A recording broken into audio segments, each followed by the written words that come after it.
Mail-in ballots, the evidence suggests that there is no serious threat as far as number one, ballots being changed or ballot stuffing, meaning someone sending in a bunch of ballots. Those two are the things that are allegations out there, but there's no evidence to support those. So mail-in ballots are secure. The biggest threat to mail-in ballots would be signature verification, meaning a mismatch on signature, so they discard the mail-in ballot, or the voter just didn't follow the procedure and protocol to put the ballot in the right envelope and things like that to get it sent back. So those would be the biggest threats. But as far as a threat to hacking or something like that, that's not a threat at this time.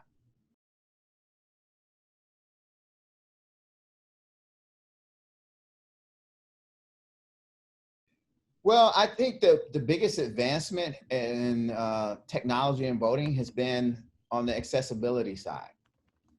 People that were blind, who don't have arms, people who can't see, can't hear, can't read, they have the ability to vote privately and independently now, whereas 20 years ago they did not. And so advances in technologies have empowered and enabled that demographic. I would also say there was a shift in technology where they created machines called DREs, or direct recording equipment, that allow people to touch the screen and record a vote digitally. I was part of a committee that in the computer science community as well, a committee in the national academies, where we released a report saying that we have to have a paper ballot.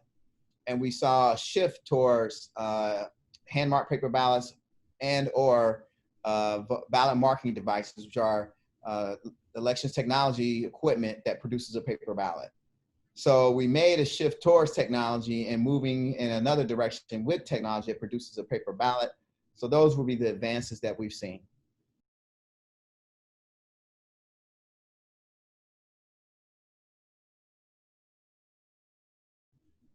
The depends on what kind of system. So you got to go back and think of it this way. So some places are using hand marked paper ballots. Those ballots go into a scanner, like a Scantron. For those people of a certain generation will remember that. It scans it and they tally. Those have been shown to be pretty accurate, but at the same time, again, that National Academies report, we recommended that you do what's called a risk limiting audit on the paper ballots, because what happens if someone did mess with the scanner, or the scanner had an error, you get the wrong result. So you still have to audit at some point to ensure that that particular piece of equipment is giving you the right result.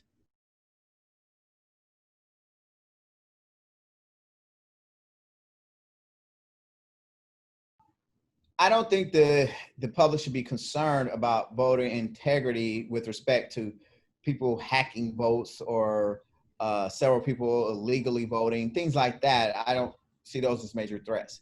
I do see challenges to ballots.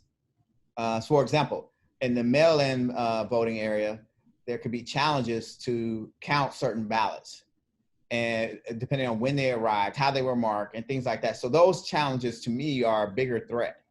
I'm not as concerned about a foreign entity somehow infiltrating and stuffing the ballot box. That's not a major concern at this time.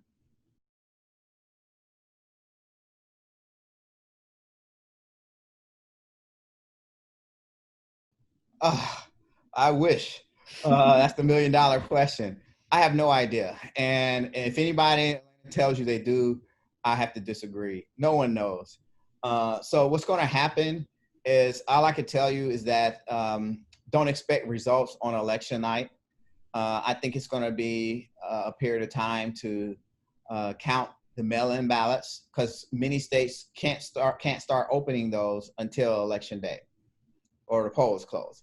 So if that is the case, where you had an increase, not only like tenfold, but 100 to 1,000-fold in mail-in voting in some places, yeah, it's going to take a while to scan those and count those. And then that doesn't even include any legal challenges that occur on those ballots. So I suspect we could be counting for days to come. Sorry.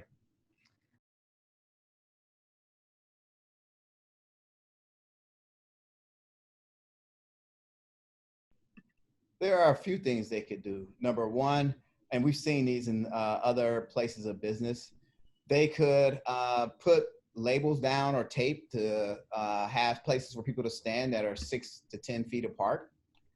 They can have signs that says, "Hey, you have to wear a mask. Mask required." Um, those two things right there would be very beneficial.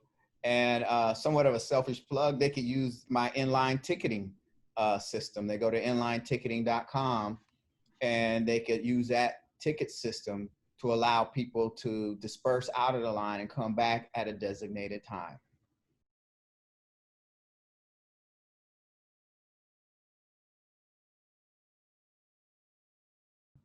That's another difficult question, simply because there's so much variability across the states. Even where I am in Florida, there's just so much variability. So, for example, one of the things reporters could be looking for is ballot rejection rates.